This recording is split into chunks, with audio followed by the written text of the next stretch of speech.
Namaste, my name is Lenny. I'm energy healer and spiritual coach, and today I want to talk about alcohol and marijuana.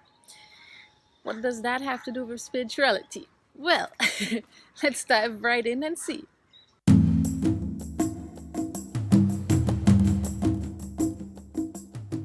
going to separate the two topics a little actually, so I will start with alcohol. Me personally, I don't drink alcohol. I don't like it. I don't like how it makes me feel, and especially the day after.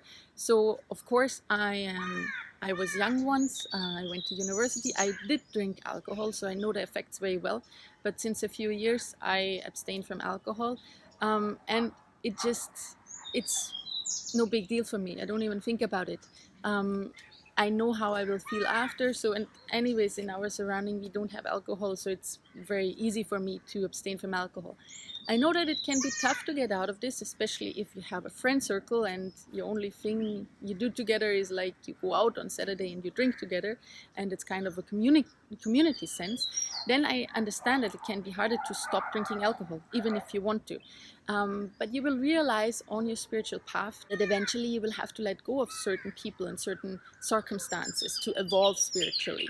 So maybe this video is an inspiration for you to let go of these habits of going out on Saturday and drinking and all, because it will make a big difference on your spiritual path. So alcohol in general is considered tamasic in yoga. Tamasic means that it drains your energies. When you drink alcohol, it will take more energy from you than it gives you. So we don't want to consume it because we want to have as much energy as possible in our system. That to alcohol, and all the political stuff obviously is there, with why is that legal and why is marijuana not legal. This is a whole different topic, and I think it is not right. I think if alcohol is legal, marijuana also should be legal, because when you see the effects of it, marijuana does less harm than alcohol, especially in social settings, aggression, and so on and so on. But I don't want to get into this. I want to look into the spiritual side of marijuana as well. And I came up with this topic actually because right now I'm in Goa, and here this seems to be the way to go to evolve spiritually. And not just marijuana, also like all other kind of drugs. People like using and saying like, oh, if everyone would use this, we would reach world peace in 2 days. And oh, I grew so much and I learned so much about myself by taking this and this and this drug. Well, let's start there. Traditionally, old yogis, ancient yogis, they were using marijuana for spiritual growth. Yes, but this is no excuse for you to use marijuana and say, oh, now I will evolve spiritually. Those yogis, they were on a very high level already. They left all the worldly drama behind. They went into the Himalaya regions. That's where the marijuana grows naturally.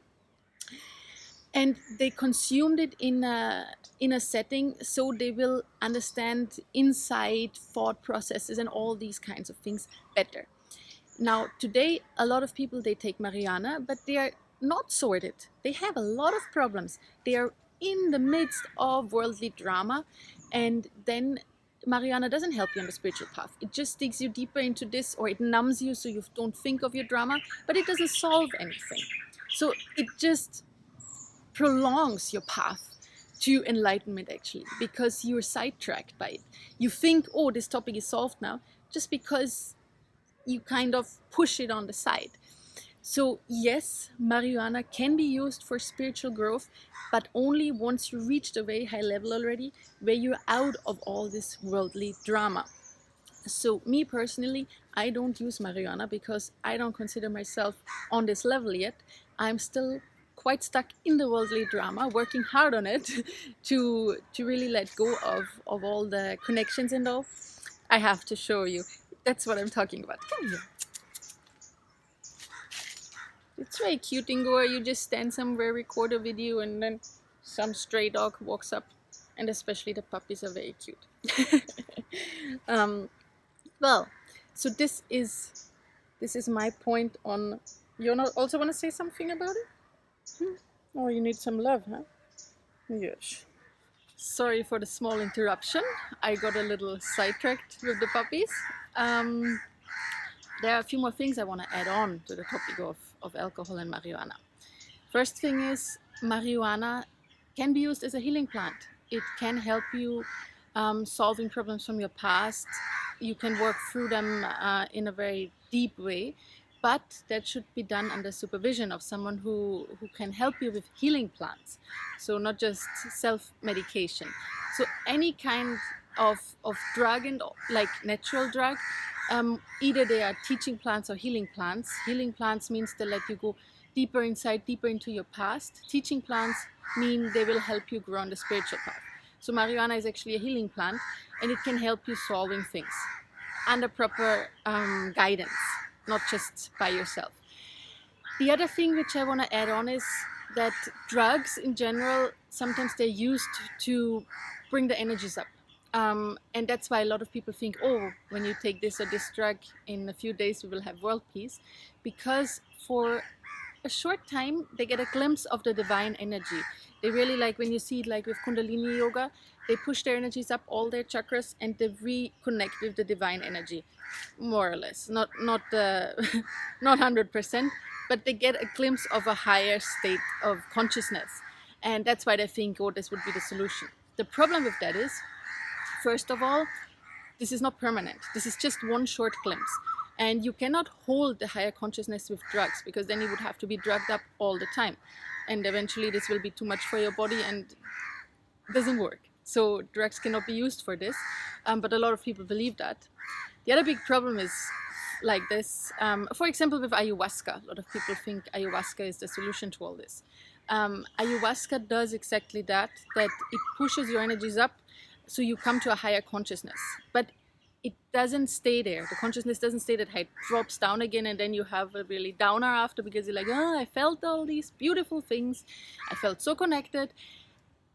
And then you're back into your drum. The dangerous thing here is that your body has to be ready for this energy uprise. It's like very strong current running through your physical body. And if your body is not ready for this, you will do a lot of damage to it. And this is what we see very often. I have a lot of clients who did ayahuasca retreats, and then they come to me and they're like totally out of their mind, because so many doors opened up for them. They were not ready to look into these kind of aspects of themselves. And they experienced something and they're just not able to handle it mentally, and also physically they are totally broken. And then this will take years to recover from that. So I really don't recommend taking ayahuasca just like that. Ayahuasca can be, like I said, it's a teaching plant. It has to be in the right setting. You have to be at the right level already. If you just in your drama swamp still and you take ayahuasca, it will not do you anything good. And especially your body has to be prepared. So ayahuasca is a teaching plant, and it was always given in a certain setting. It was always given to practitioners of shamanism in South America when they went through a long teaching phase first, like could be years, where they went deep into the practices, different practices of shamanism. They really went deep, and kind of at the end of their schooling, they did an ayahuasca ceremony to take that last step. The last step beyond death, they're saying. So you have to experience death yourself as a shaman to be able to help others to cross this threshold. So as a shaman, you very often help someone to die. It depends which shaman you are. But can be one part of your daily life that you help people dying. And to be able to do this, you will have to take this journey before yourself. You have to go into death and come back. Coming back is important here. So ayahuasca was used for this, and now it's widespread, and you get it everywhere. You get it in Europe, you get it in India even. I wouldn't recommend doing this. When you want to take a natural substance, when you want to take a plant, first figure out, is it a healing plant or a teaching plant? That makes a big difference. Healing plants will help you sorting out your life. That's fine with supervision. Teaching plants will push your energies. So ayahuasca, for example, I recommend only taking it in the setting where the plant is growing, because it's not just this single plant. The whole environment around is very important in that. So when you take ayahuasca, do it in the jungles. I also mentioned that some yogis took marijuana for the help of broadening your consciousness. Yes, it was done, but there were only very few which did that, only a very small group which takes this path. Not all the yogis do this, like when you come to a certain point you have to take marijuana. Not at all. You can do the whole journey without any drugs. It's just some believe that at one point you can fast track the whole process a little if you do this. These yogis were very sorted, first of all, this I mentioned already, and also they were always under guidance of a guru. They always had guidance from someone who knows about it, not just self-medicating. So I want to sum up this whole topic just by letting you know that I don't have any problem by people who take marijuana recreationally, just for fun or just for relaxing, as a healing purpose also in that sense, maybe to come down from the stress. Just know that this is like a small plaster on the big wound, because it will not solve the deeper issues, it will not solve the problems why you're stressed out. It will give you some relief in this moment, but you still will have to work deeper on your issues. And the other thing is, don't believe that marijuana will help you on your spiritual path in that sense when you're still all caught in the drama, because it will just sidetrack you.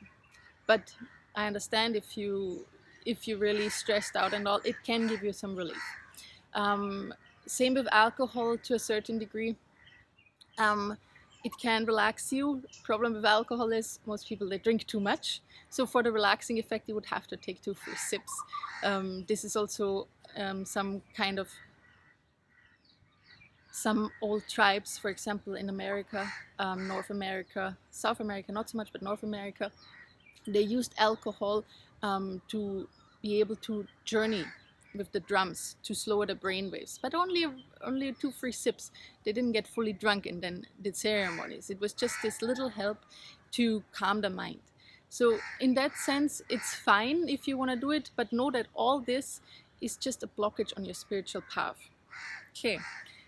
A big topic, I know, and I went quite deep now, but I really wanted to share my opinion on this, because I get this question very often, especially also by our students who come to our ashram and who see that there is no alcohol and, oh, do you smoke sometimes? And so I just wanted to clarify all this, because it's a very important part, and a lot of people get sidetracked by it on their spiritual path.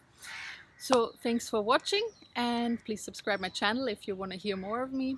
And see you next time.